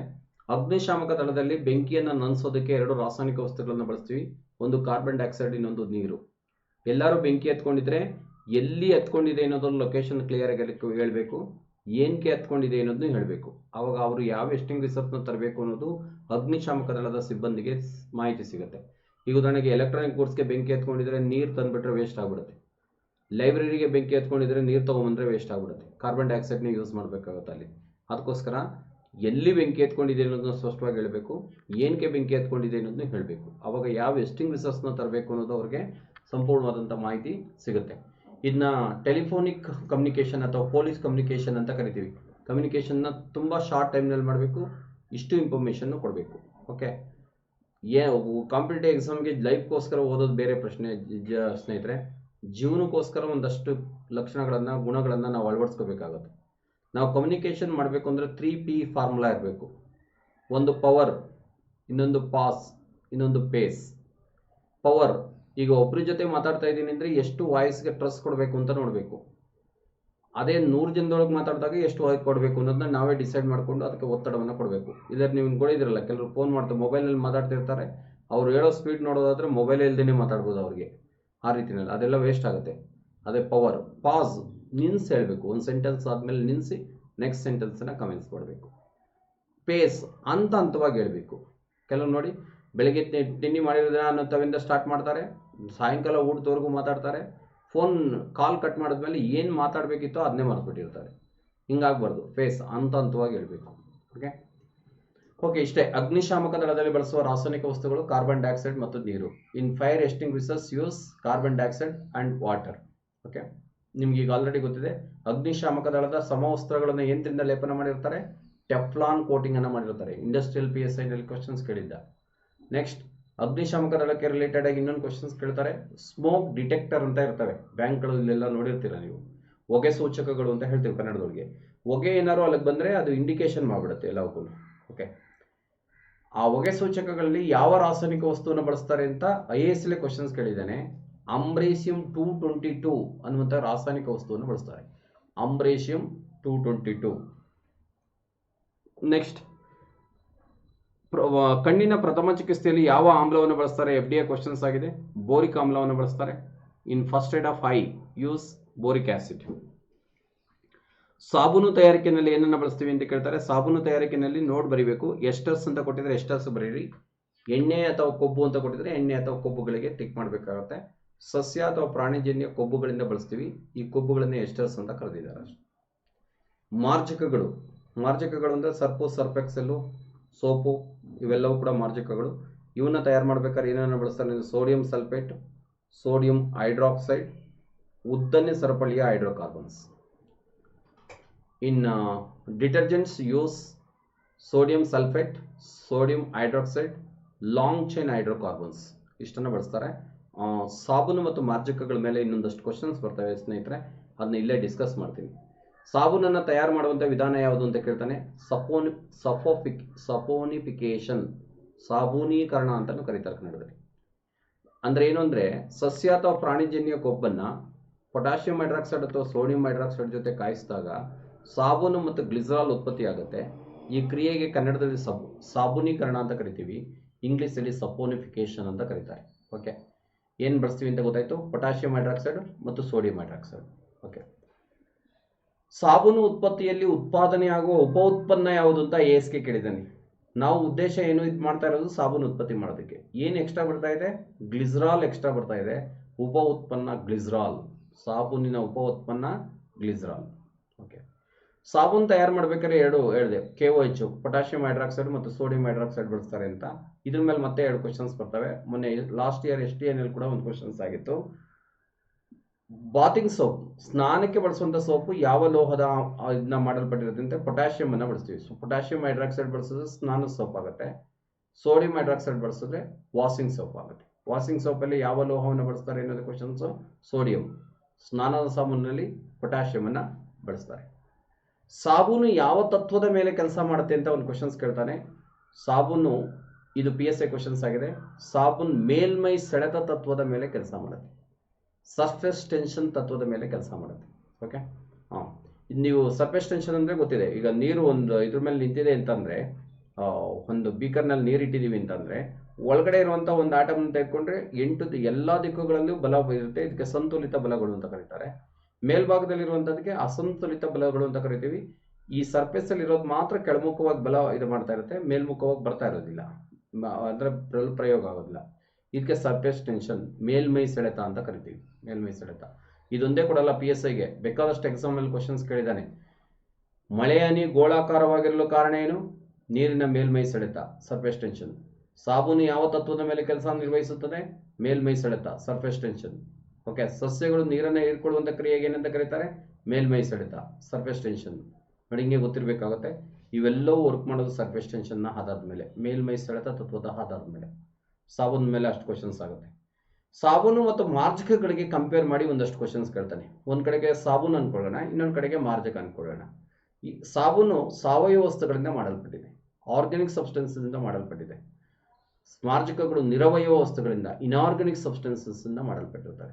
ಓಕೆ, ಸಾಬೂನು ಆಮ್ಲೀಯ ನೀರಿನಲ್ಲಿ ಮಾತ್ರ ವರ್ತಿಸುತ್ತೆ, ಅಸಿಡಿಕ್ ವಾಟರ್ನಲ್ಲಿ ಮಾತ್ರ ನೊರೆ ಬರುತ್ತೆ. ನೀವು ಎಲ್ಲರೂ ಸಮುದ್ರಕ್ಕೆ ಹೋದಾಗ ನೊರೆ ಹಾಕಿದ್ರೆ ನೊರೆನೇ ಬರಲ್ಲ ಸೋಪ್ನಿಂದ, ಕಾರಣ ಪ್ರತ್ಯಾಮ್ಲೀಯ ನೀರಿನಲ್ಲಿ ವರ್ಕ್ ಮಾಡಲ್ಲ ಅದು. ಆದರೆ ಡಿಟರ್ಜೆಂಟ್ಸ್, ಮಾರ್ಜಕಗಳು ಆಮ್ಲೀಯ ಮತ್ತು ಪ್ರತ್ಯಾಮ್ಲೀಯ ನೀರಿನಲ್ಲಿ ಎರಡರಲ್ಲೂ ವರ್ತಿಸ್ತವೆ. ಸಾಬೂನಿನಲ್ಲಿ ಮಾಲಿನ್ಯದ ಪ್ರಮಾಣ ಕಡಿಮೆ, ಮಾರ್ಜಕಗಳಲ್ಲಿ ಮಾಲಿನ್ಯದ ಪ್ರಮಾಣ ಹೆಚ್ಚಿಗೆ. ಓಕೆ, ಸಾಬೂನು ಜೈವಿಕವಾಗಿ ಶಿಥಿಲಗೊಳ್ಳುತ್ತೆ. ಶಿಥಿಲಗೊಳ್ಳೋದು ಅಂತಂದರೆ, ಈಗ ಉದಾಹರಣೆಗೆ ಒಂದು ಎಲೆ ಬಿದ್ದಿದೆ ಗಿಡದ್ದು ಅಂತಂದರೆ ಒಂದು ಹಸ್ತದಲ್ಲಿ ಮಣ್ಣಾಗಿ ಮಣ್ಣಿಗೆ ಸೇರಿಕೊಂಡು ಗೊಬ್ಬರ ಆಗುತ್ತಲ್ಲ, ಆ ರೀತಿ ಆಗೋದಕ್ಕೆ ಶಿಥಿಲಗೊಳ್ಳೋದು ಅಂತ ಕರಿತೀವಿ. ಸಾಬೂನು ಜೈವಿಕವಾಗಿ ಶಿಥಿಲ ಆಗುತ್ತೆ, ಬಯೋಡಿಗ್ರೇಡಬಲ್ ಆಗುತ್ತೆ. ಮಾರ್ಜಕಗಳು ರಾಸಾಯನಿಕವಾಗಿ ಅಂದರೆ ಜೈವಿಕವಾಗಿ ಶಿಥಿಲ ಆಗೋದಿಲ್ಲ, ಕಾರಣ ಇನ್ಆರ್ಗ್ಯಾನಿಕ್ ಸಬ್ಸ್ಟೆನ್ಸಸ್ ಮಾಲಿನ್ಯದ ಇಂಟೆನ್ಸಿಟಿಯನ್ನು ಜಾಸ್ತಿ ಮಾಡ್ತವೆ. ಇವತ್ತು ನೀರಿನಲ್ಲಿ ಆಮ್ಲಜನಕದ ಪ್ರಮಾಣ ಕಡಿಮೆ ಆಗೋದಕ್ಕೆ ಪ್ರಮುಖ ಕಾರಣ ನಾವು ಮಾರ್ಜಕಗಳನ್ನು ಹೆಚ್ಚಿಗೆ ಬಳಸ್ತಾ ಇರೋದು. ಬೆಂಗಳೂರಿನಲ್ಲಿ ಎಲ್ಲ ಮನೆಗಳಲ್ಲೂ ವಾಷಿಂಗ್ ಮಿಷನ್ ಇದೆ, ಸರ್ಫೆಕ್ಸೆಲ್ಲೂ ಈ ಥರದನ್ನ ಬಳಸಿರ್ತಾರೆ, ಸೋಪನ್ನು ಎಲ್ಲೂ ಬಳಸಿರೋದಿಲ್ಲ. ಇದು ಹೋಗಿ ಮತ್ತೆ ನೀರಿಗೆ ಸೇರಿಕೊಳ್ಳುತ್ತೆ, ನೀರಿನಲ್ಲಿ ಆಮ್ಲಜನಕದ ಪ್ರಮಾಣವನ್ನು ಕಡಿಮೆ ಮಾಡಿಬಿಡುತ್ತೆ. ಅದಕ್ಕೋಸ್ಕರನೇ ನೀವು ಪೇಪರ್ನಲ್ಲಿ ನೋಡಿದ್ದೀರಾ, ಹಲಸೂರು ಕೆರೆಯಲ್ಲಿ ಮೀನುಗಳು ಸತ್ತೋಗ್ಬಿಟ್ಟು ತೇಲ್ತಾ ಇದೆ, ಇದೆಲ್ಲ ಕಾರಣ ಆಮ್ಲಜನಕದ ಪ್ರಮಾಣ ಕಡಿಮೆ ಇರುತ್ತೆ. ಇಷ್ಟು ಮಾಹಿತಿ ಇದ್ರ ಮೇಲೆ ಗೊತ್ತಿರಬೇಕಾಗುತ್ತೆ. ಎಸ್ಪೆಷಲಿ ಮುಂದಿನ ದಿನಗಳಲ್ಲಿ PSI ಎಕ್ಸಾಮ್ ಬರೋದ್ರಿಂದ PSI ಮತ್ತು PDOದಲ್ಲಿ ಈ ಥರದ ಕ್ವಶನ್ಸ್ಗಳನ್ನು ಹೆಚ್ಚಿಗೆ ಎಕ್ಸ್ಪೆಕ್ಟ್ ಮಾಡ್ತಾರೆ. ಎಸ್ಪೆಷಲಿ ಸಾಬೂನು ಮತ್ತು ಮಾರ್ಜಕಗಳು, ಡಿಟರ್ಜೆಂಟ್ಸ್ ಮೇಲೆ ಗೊತ್ತಿರಬೇಕು ಸ್ನೇಹಿತರೆ. ಓಕೆ, ಮತ್ತು ಸಾಬೂನು ವರ್ಕ್ ಮಾಡೋದು ತತ್ವ ಬಂದ್ಬಿಟ್ಟು ಮೇಲ್ಮೈ ಸೆಳೆತ. ಸಾಬೂನು ಹೇಗೆ ಕೆಲಸ ಮಾಡುತ್ತೆ ಅಂತ ಇನ್ನೊಂದು ಕ್ವಶನ್ಸ್ ಕೇಳ್ತಾನೆ. ಮಿಸಲ್ಸ್, ಕ್ಷಿಪಣಿ ರೀತಿಯಲ್ಲಿ ಕೆಲಸ ಮಾಡುತ್ತೆ, ಕೊಳೆ ಮಾಲಿಕ್ಯೂಲ್ನ ಅಟ್ಯಾಕ್ ಮಾಡಿ ಬೇಗ ತೆಗೆದುಬಿಡುತ್ತೆ. ನೋಡಿ, ಬೆಳಗ್ಗೆಯಿಂದ ಹೊರಗಡೆ ಇದ್ದೀರಾ, ಡಸ್ಟ್ ಇದೆ, ನಿಮ್ಮ ಮುಖಕ್ಕೆ ಸೋಪ್ ಹಾಕಿ ಏನೂ ಸೌಂಡ್ ಬರಲ್ಲ. 2ನೇ ಸಲ ಸೋಪ್ ಹಾಕಿ ತೊಳೆಯಿರಿ, ಸೌಂಡ್ ಬರೋಕ್ಕೆ ಸ್ಟಾರ್ಟ್ ಆಗುತ್ತೆ. ಅಷ್ಟು ಬೇಗ ಕೊಳೆ ಮಾಲಿಕ್ಯೂಲ್ಸ್ನೆಲ್ಲ ತೆಗೆದಾಕ್ಬಿಟ್ಟಿರುತ್ತೆ. ಓಕೆ, ಮಿಸಲ್ಸ್ ರೀತಿಯಲ್ಲಿ ಕೆಲಸ ಮಾಡುತ್ತೆ. ಓಕೆ, ಅದು ಇನ್ನೊಮ್ಮೆ ಬರುತ್ತೆ ಅದು ಸಾಬೂನು, ಅವಾಗ ನೋಡೋಣ. ಸಿಂಥೆಟಿಕ್ಸಲ್ಲಿ ಇನ್ನೊಂದ್ಸಲ ಕ್ಲಿಯರಾಗಿ ಓದೋಣ ಅದನ್ನ. ಇಲ್ಲಿ ಇಷ್ಟು ಗೊತ್ತಿರಲಿ. ಇನ್ನೊಮ್ಮೆ ಹೇಳ್ಬಿಡ್ತೀನಿ, ಇಂಗ್ಲೀಷಲ್ಲಿ ಒಮ್ಮೆ ಹೇಳ್ಬಿಡ್ತೀನಿ. In fire extinguishers use carbon dioxide and water. In first aid of eyes use boric acid. In preparations of soaps use esters or fat or oils, ಯಾವ್ದಾದ್ರು ಇರುತ್ತೆ ನೋಡಿ ಬರೀ. ಎಸ್ಟರ್ಸ್ ಅನ್ನೋದು ಗೊತ್ತಿರಲಿ ಒಟ್ಟಿನಲ್ಲಿ. In detergents use sodium sulphate, sodium hydroxide and long chain ಹೈಡ್ರೋಕಾರ್ಬನ್ಸ್ಗಳನ್ನು ಬಳಸ್ತೀವಿ. Okay, in preparations of soap the process called saponification. Saponification means plant and animal fat reacts with potassium hydroxide or sodium hydroxide to produce soap and glycerol. The process called saponification. The byproduct of the soap, glycerol. In bathing soap contains potassium metal. In washing soap contains sodium metal. Soap working on principle called surface tension. Soap works like a measles, act like a measles. Okay. Soaps and detergents. Soaps organic substances, detergents inorganic materials.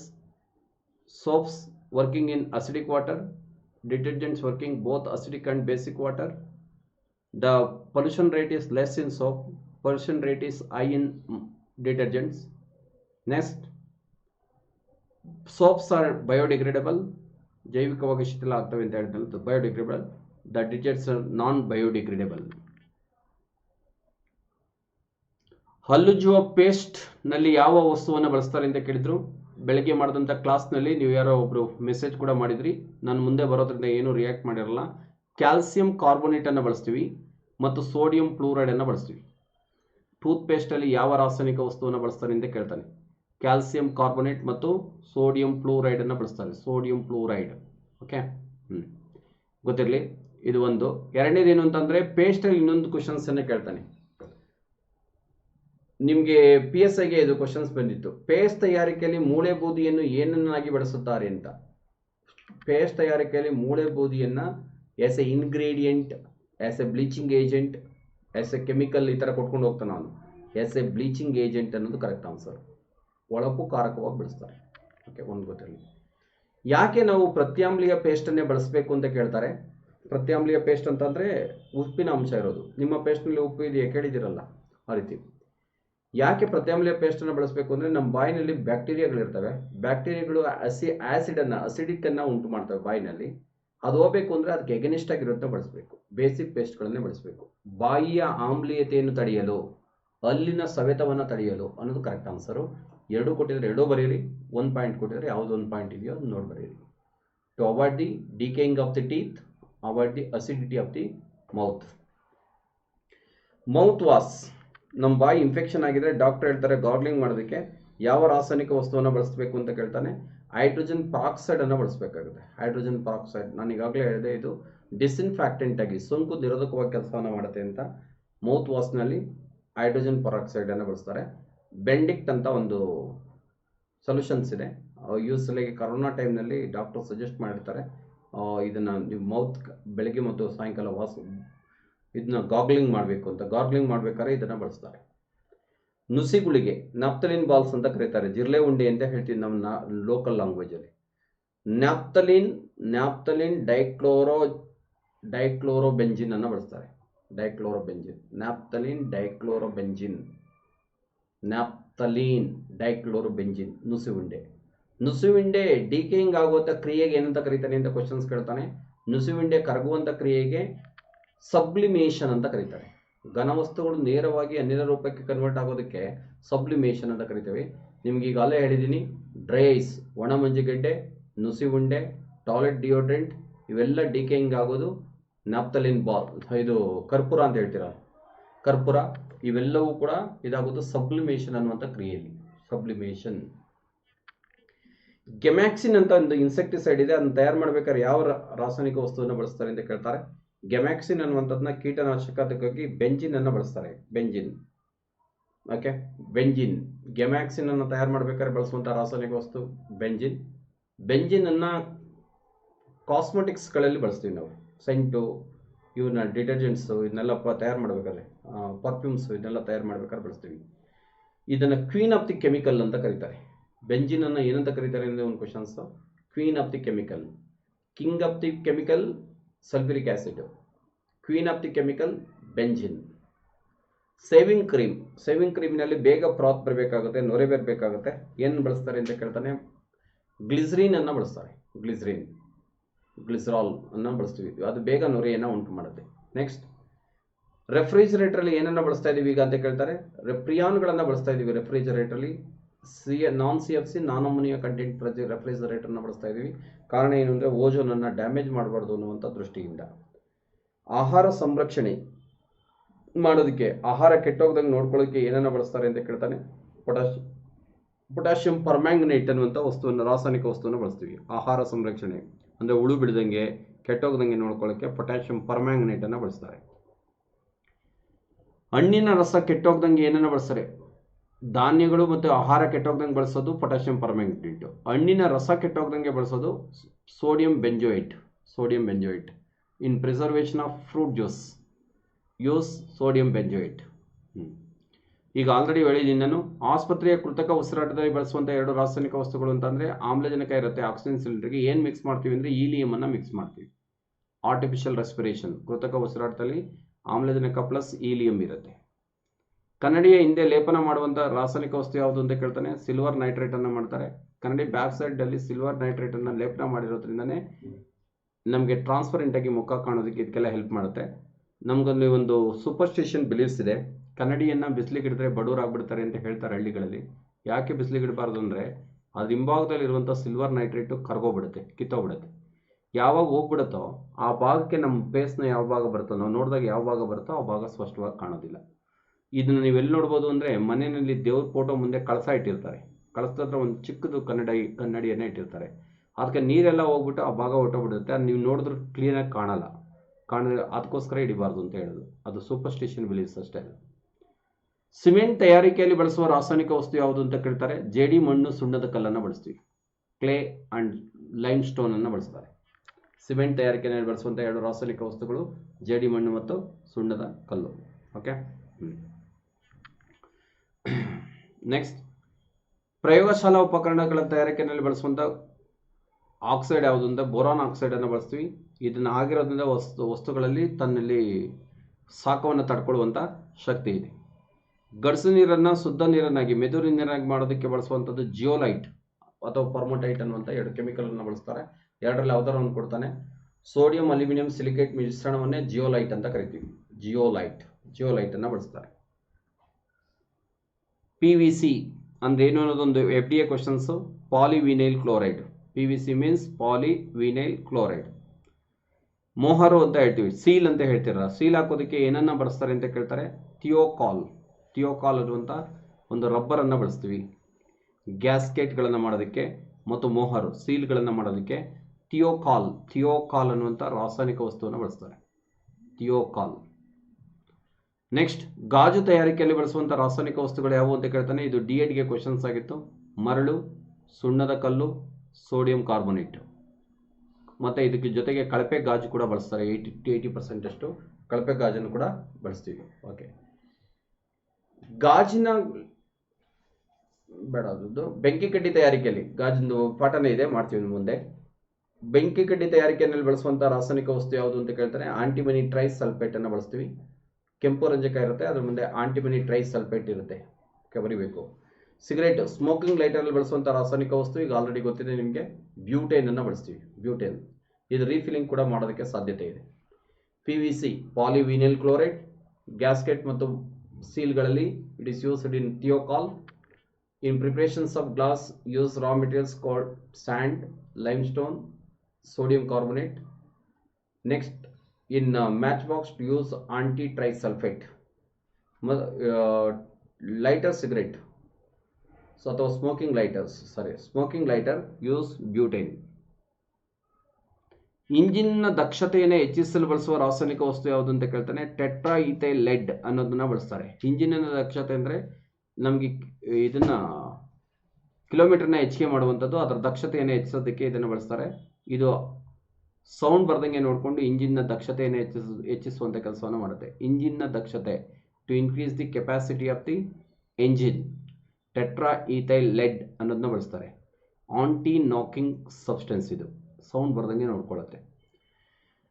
ವಾಹನಗಳ ಇಂಜಿನ್ನಲ್ಲಿ ಶೈತ್ಯ ರೋಧಕ ಅಂದರೆ ಬೇಗ ice ಆಗದಂಗೆ ನೋಡ್ಕೊಳ್ಳೋದು ಅಂತ. ಇದು ethylene glycol ಅನ್ನು ಬಳಸ್ತಾರೆ. Ethylene glycol ನಮ್ಮ ಇಂಡಿಯಾಕ್ಕೆ ಅವಕಾಶ ಇಲ್ಲ. ದೊಡ್ಡ ವೆಹಿಕಲ್ನ ಮುಂದೆ ರೇಡಿಯೇಟರ್ ಅಂತ ಇರುತ್ತೆ, ಅದಕ್ಕೆ ಕೂಲೆಂಟ್ ಅಂತ ಹಾಕ್ತೀವಿ. ನಮ್ಮ ಇಂಡಿಯಾದಲ್ಲಿ ನೀರನ್ನೇ ಹಾಕ್ತೀವಿ, ನೀರಿನ ರೀತಿಯಲ್ಲೇ ಇರುತ್ತೆ. ಕೋಲ್ಡ್ ಕಂಟ್ರೀಸ್ನಲ್ಲಿ ಏನಾಗುತ್ತೆ, ನೀರು ಸ್ವಲ್ಪ ಹೊತ್ತಲ್ಲೇ ಐಸ್ ಆಗಿಬಿಡುತ್ತೆ, ಇಂಜಿನ್ ಕೂಲ್ ಆಗಿಬಿಟ್ಟು ಸ್ಟಾರ್ಟ್ ಆಗೋದಕ್ಕೆ ಸಪೋರ್ಟ್ ಮಾಡೋದಿಲ್ಲ. ಆ ನಿಧಾನವಾಗಿ ಕೂಲ್ ಆಗೋದಕ್ಕೆ ಒಂದು ರಾಸಾಯನಿಕ ವಸ್ತುವನ್ನು ಬಳಸ್ತೀವಿ, ಇಥಿಲೀನ್ ಗ್ಲೈಕಾಲ್ ಅನ್ನುವಂಥ ಪೌಡರ್ನ ಬಳಸ್ತೀವಿ, ಒಂದು ಕೆಮಿಕಲ್ನ ಬಳಸ್ತೀವಿ. ಓಕೆ. ಪಟಾಕಿಗಳು ಮತ್ತು ರಸಗೊಬ್ಬರಗಳ ತಯಾರಿಕೆಯಲ್ಲಿ ಬಳಸುವಂಥದ್ದು, ಇದು ಕ್ವಶನ್ಸ್ ಆಗಿದೆ. ಇದು ಪಟಾಕಿ ತಯಾರಿಕೆ, ರಸಗೊಬ್ಬರ ತಯಾರಿಕೆ, ಗನ್ ಪೌಡರ್ ತಯಾರಿಕೆಯಲ್ಲಿ ಏನನ್ನು ಬಳಸ್ತಾರೆ ಅಂತ. ಪೊಟ್ಯಾಷಿಯಂ ನೈಟ್ರೇಟ್ ಅನ್ನು ಬಳಸ್ತೀವಿ. ಪೊಟ್ಯಾಷಿಯಂ ನೈಟ್ರೇಟ್ ಪಟಾಕಿಗಳ ತಯಾರಿಕೆಯಲ್ಲಿ. Crackers, fertilisers and gunpowder to use potassium nitrate. ಬೆಂಕಿ ಆರಿಸುವ ಬಳಸುವ ರಾಸಾಯನಿಕ ವಸ್ತುಗಳು ಯಾವ್ಯಾವ ಅಂತ. ಇಂಗಾಲದ, ಈಗ ತಾನೇ ಓದಿದ್ವಿ ಅದನ್ನ, ಏನೇನು ರಾಸಾಯನಿಕ ವಸ್ತುವನ್ನು ಬಳಸ್ತೀವಿ ಅಂತ ಕೇಳಿದಾನೆ ಇಲ್ಲಿ. ಇಂಗಾಲದ tetrachloride, carbon dioxide, sodium bicarbonate. ಅಡುಗೆ ಸೋಡಾ ಕೇಳಿದಿರಲ್ಲ, ಸೋಡಿಯಂ ಬೈಕಾರ್ಬೊನೇಟ್. ಇಲ್ಲಿ ಸಂಯುಕ್ತಗಳನ್ನು ಕೊಟ್ಟಿದ್ದಾನೆ, ಅಲ್ಲಿ ರಾಸಾಯನಿಕಗಳನ್ನು ಕೇಳಿದ್ದ, SO2 ಮತ್ತು ಇದನ್ನ. ಸಂಯುಕ್ತ ವಸ್ತುಗಳು ಯಾವ್ಯಾವ ಬಳಸ್ತೀವಿ ಬೆಂಕಿ ನಂದಿಸೋದಕ್ಕೆ ಅಂತಂದ್ರೆ, ಇಂಗಾಲದ tetrachloride, carbon dioxide, sodium bicarbonate, ಈ 3 ರಾಸಾಯನಿಕ ವಸ್ತುವನ್ನ ಬಳಸ್ತೀವಿ. ಗಾಜಿನ ಕೆತ್ತನೆ, ಈಗಾಗಲೇ ಹೇಳಿದೆ, ಫ್ಲೋರಿನ್ ಹೇಳ್ಬೇಕಾರೆ ಗಾಜಿನ ಮೇಲೆ ಬರೆಯೋದಕ್ಕೆ ಮತ್ತು ಕೆತ್ತನೆ ಮಾಡೋದಕ್ಕೆ ಹೈಡ್ರೋಜನ್ ಫ್ಲೋರೈಡ್ ಅನ್ನು ಬಳಸ್ತೀವಿ. ಆದಷ್ಟು IAS ಅಲ್ಲಿ ನಿಮಗೆ ಫಾರ್ಮುಲಾ ಕೇಳಿದ್ದ HF ಅನ್ನು ಬಳಸ್ತಾರೆ. HF hydrogen fluoride. ಯಾವುದನ್ನ ಹಳದಿ ಕೇಕ್ ಅಂತ ಕರೀತಾರೆ ಅಂತ ಕೇಳ್ತಾರೆ. ಯೆಲ್ಲೋ ಕೇಕ್ ಅಂತಾರೆ.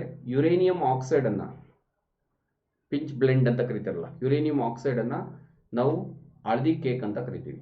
ಯುರೇನಿಯಂ ಆಕ್ಸೈಡ್ ಹಳದಿ ಕೇಕ್. ನಿಕ್ ನೇಮ್ಗಳು ವೆರಿ ಇಂಪಾರ್ಟೆಂಟು, ಮುಂದೆ ಕೂಡ ಬರ್ತವೆ. ಓಕೆ, ಯಾವುದನ್ನ ಬಡವರ ಬೆಳ್ಳಿ ಅಂತ ಕರೀತಾರೆ, ಯಾವುದನ್ನ ಬಡವರ ಚಿನ್ನ ಅಂತ ಹೇಳ್ತೀವಿ. ಈ ಥರದ್ದೆಲ್ಲ ಒಂದಷ್ಟು ಕ್ವಶನ್ಸ್ಗಳಿವೆ, ಮುಂದೆ ಬರ್ತವೆ. ಇಲ್ಲಿ ಕೇಕ್ ಗೊತ್ತಿರಲಿ, ಇದು ಹಳದಿ ಕೇಕ್ ಅಂತ ಯುರೇನಿಯಂ ಅನ್ನ ಕರಿತೀವಿ. ಬಣ್ಣವನ್ನು ಕರಗಿಸಲು ಬಳಸುವ ರಾಸಾಯನಿಕ ವಸ್ತು ಟರ್ಪಂಟೈನ್. ನಿಮ್ಗೆ ಗೊತ್ತಿದೆ, ಗಟ್ಟಿ ಘನ ವಸ್ತುಗಳಲ್ಲಿರುವಂತಹ ಬಣ್ಣಗಳಿಗೆ ನಿಮಗೆ ಟರ್ಪಂಟೈನ್ ಹಾಕೊಂಡು ಅದು ಫ್ಲೂಯಿಡ್ ಅನ್ನಾಗಿ ಮಾಡ್ಕೊಳ್ತಾರೆ. ಟರ್ಪಂಟೈನ್ ತುಂಬಾ ಹಿಂದೆ ಸೀಮೆ ಎಣ್ಣೆ ಕೆರೋಸಿನ್ ಅನ್ನ ಬಳಸ್ತಾ ಇದ್ರು. ಈಗ ಕೆರೋಸಿನ್ಗಿಂತ ಕಡಿಮೆ ದುಡ್ಡಲ್ಲಿ ಸಿಕ್ಕೋದು ಅಂದ್ರೆ ಟರ್ಪಂಟೈನ್. ಟರ್ಪಂಟೈನ್ ಈಸಿಯಾಗಿ ಸಿಗುತ್ತೆ.